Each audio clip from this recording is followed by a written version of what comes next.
moteris. Dabar pasakysiu, kodėl man patinka turėti visą šitą kvepalų papkę. Ir tai yra ne tik tai naudingas darbo įrankis, bet taip pat ir man pačiai nauda. Esu emocionali moteris, kuri labai vadovaujasi savo pajauta, ką norėčiau veikti, mano pomėgiai, apskritai kaip savo dieną nugyventi.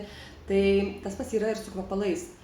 Negali žinoti pagal mano uoslę, kokias natas norėčiau šiandieną uosti ant savęs, ar ne, kokiais kvepalais norėčiau pasikvepinti. Kai turiu virš 140 kvepalų, tai iš tiesų pradžiai, pavyzdžiui, šiandien yra 10 diena, ar ne, Liepos, tai pasiimu 10 numeriuką ir pagalvoju, kodėl nepažaidus, ką šiandienos skaičius galėtų man, kokias natas pasiūlyti. Iš tiesų neblogai kvepia 10 numeriukas.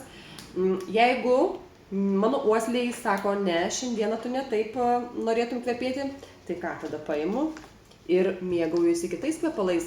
Ir būtinai atrandu tokį, kuris sako, va taip, tu šiandieną kvepėk. Ir tada pasipurškiu ir kvepiu. Iš tiesų tai yra labai didelis pasirinkimas kiekvienai nuotaikai, kiekvienai emocijai.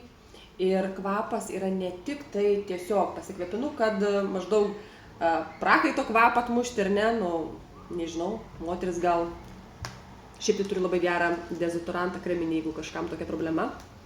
Bet tiesiog kvapas tai yra dalis mūsų pasireiškimo kažkokio, ar ne? Ir taip pat veikia mūsų nuotaiką. Juk ne tik raudonas lūpdažis pakelia moteriai nuotaiką, ar ne? Bet taip pat ir kvapas. Kvepalai labai svarbus dienos akcentas yra moteriai išsirinkti kvepalus. Taip, šiandieną noriu kvepėti 51.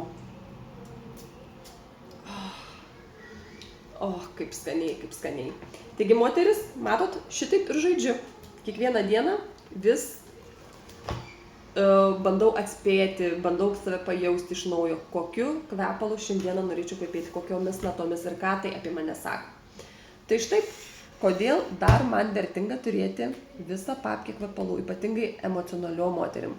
Tos, kurios mėgsta pokytį, kurios nori save jausti, kurios nori save kasdien vis kitaip išreikšti. Tai tokia papkutė super duper.